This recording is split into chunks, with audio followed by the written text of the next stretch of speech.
동맥경화로 인한 합병증이 발생할 수 있습니다. 머리에는 뇌출혈이나 뇌경색, 심장에는 심근경색이 생길 수 있습니다. 일반적으로 혈액투석의 원인의 2위를 차지하는 것이 으로 알려져 있고요.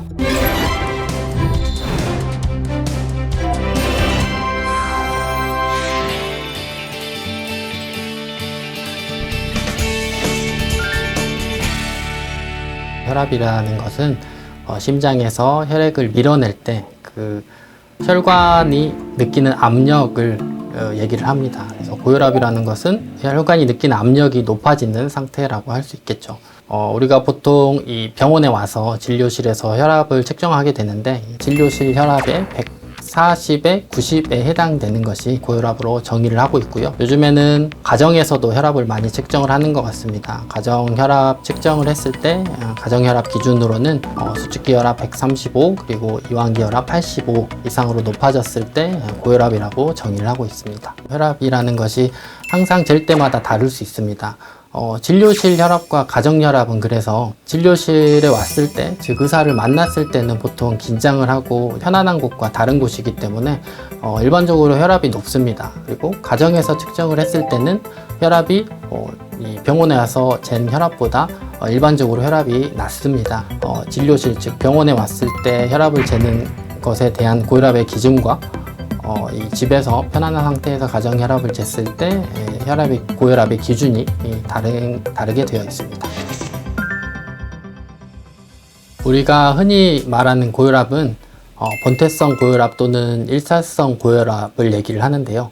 이런 일차성 고혈압이라는 것은 원인을 특정하지 못하는, 즉 쉽게 말하면 명확한 원인이 없는 고혈압을 고혈압이라고 얘기를 합니다. 식사 습관이나 운동 습관 등 이러한 생활 습관, 환경적인 요인과 함께 유전적인 요인이 복합적으로 작용을 해서 혈압이 높아지는 것을 우리가 일반적으로 고혈압이라고 얘기를 하고 있습니다. 하지만 이와는 다르게 명확한 원인이 있는 고혈압을 2차성 고혈압이라고 하여 따로 얘기를 하는데요. 이는 이제 우리 배 안에서, 복부 안에서 혈압을 올릴 수 있는 호르몬이 많이 분비되는 상황을 만드는 원인이 있는 것을 2차성 고혈압이라고 하고 있습니다. 그렇게 2차성 고혈압은 매우 젊은 환자에게서 나타난 고혈압이나 여러 가지 고혈압 약제를 많이 사용했음에도 불구하고 혈압 조절이 잘 되지 않는 경우에 이러한 2차성 고혈압을 찾아내는 검사를 진행을 하게 됩니다. 고혈압은 심장에 생기는 병이 아니라 사실 혈관에 생기는 병입니다. 이 혈관은 우리 몸 어디에든 있죠. 이 혈관에 병이 생겨서 결국에 동맥경화가 진행하게 되고, 이러면서 동맥경화로 인한 합병증이 발생할 수 있습니다. 그래서 머리부터 살펴보면 이제 머리에는 뇌출혈이나 뇌경색이 생길 수 있고, 심장에는 심근경색이 생길 수 있습니다. 심장이 망가지게 되면 투석을 하게 되는데요. 일반적으로 가장 흔한 혈액투석의 원인이 1위가 당뇨라고 잘 알려져 있는데, 원인의 2위를 차지하는 것이 고혈압으로 알려져 있고요.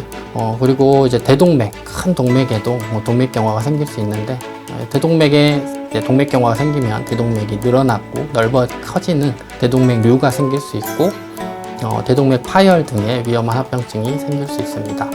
다리로 가는 혈관도 이제 망가질 수 있는데요. 이제 다리로 가는 혈관이 좁아져서 혈액순환이 잘 안 되게 되는 그러한 증상들이 나타날 수 있습니다. 2022년에 대한고혈압학회에서는 우리나라에서 처음으로, 그리고 전 세계에서도 처음으로 고혈압의 선별 검사에 대해서 권고를 하였습니다.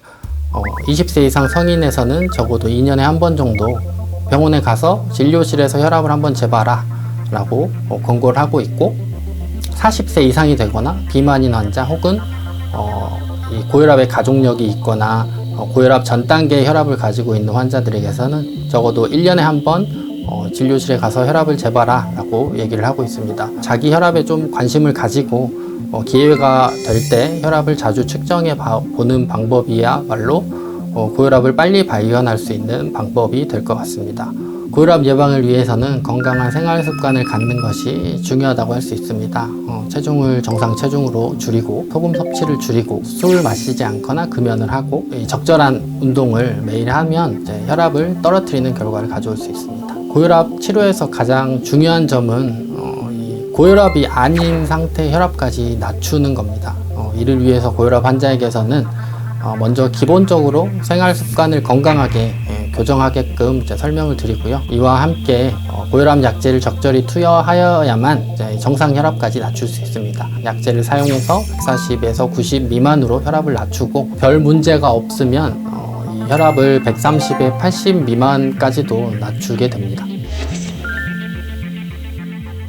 고혈압은 그 당뇨와 마찬가지로 평생 관리해야 되는 질병 중 하나입니다. 그 이유가 사람이 나이가 들면서 혈관도 딱딱해지게 되거든요. 그래서 보통은 나이가 들수록 혈압도 높아지는 것이 정상 노화의 과정이라고 되어 있습니다. 고혈압을 처음 진단받은 환자들의 경우 처음에 환자들이 생활습관 교정을 굉장히 열심히 하거든요. 즉 건강한 생활습관을 잘 유지를 하게 됩니다. 이러면서 혈압이 정상까지 낮아지는 경우도 꽤 있습니다. 그런 경우는 혈압약을 중단하면서 좀 지켜보기도 하는데요. 저는 개인적으로 이러한 상황에서 환자들에게 혈압약을 끊는 것이 아니고 조금 잠시 쉬어가 보자 라고 말씀을 드립니다. 왜냐하면 이러한 환자들이 결국에 시간이 좀 지남에 따라서 혈압이 올라가는 경우가 굉장히 많고, 또한 이 생활습관 교정, 즉 건강한 생활습관을 유지하는 것이 사실 오랫동안 유지하는 것이 굉장히 어렵기 때문이기도 합니다.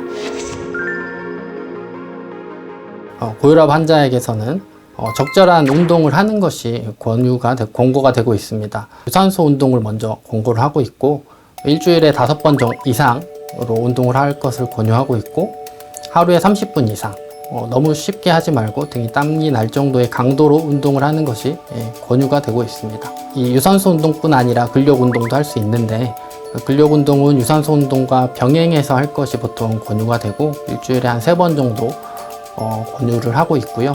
건강한 생활 습관을 유지하는 것이 고혈압 약제 1개 정도 복용하는 정도로 굉장히 중요한 역할 중 하나입니다. 건강한 야채, 채소, 과일, 견과류 등의 식물성 식품의 섭취를 늘리고 생선이나 올리브유 등으로 건강한 단백질이나 지방을 보충하는 식단을 하는 것이 혈압을 낮추기도 하고 심뇌혈관 질환을 예방하는 데 도움이 된다고 굉장히 잘 알려져 있습니다. 또 짜게 먹는 것은 좋지 않습니다. 일반적으로 하루에 6g 정도, 티스푼 1개 정도의 양이라고 하는데 그 정도로 소금 섭취를 줄일 것을 추천을 하고 있고요. 비만인 환자의 경우에는 BMI 기준으로 25 미만으로 감소시켜라 라고 얘기를 하고 있고, 절주도 중요한데 하루에 2잔 정도의 술을 마실 수 있다라고 되어 있지만 2잔 마시고 중단하기가 더 어렵잖아요. 웬만하면 금주하시라 라고 보통 설명을 드리고요. 흡연도 또한 혈압을 올리기 때문에 금연할 것을 추천하고 있습니다. 고혈압이 있다면 스스로 관리하고 건강생활실천지원금을 지원받으세요. 건강생활실천지원금제 시범사업은 개인이 주도적으로 건강생활을 실천하고 개선되는 정도에 따라 포인트를 지급하는 사업입니다.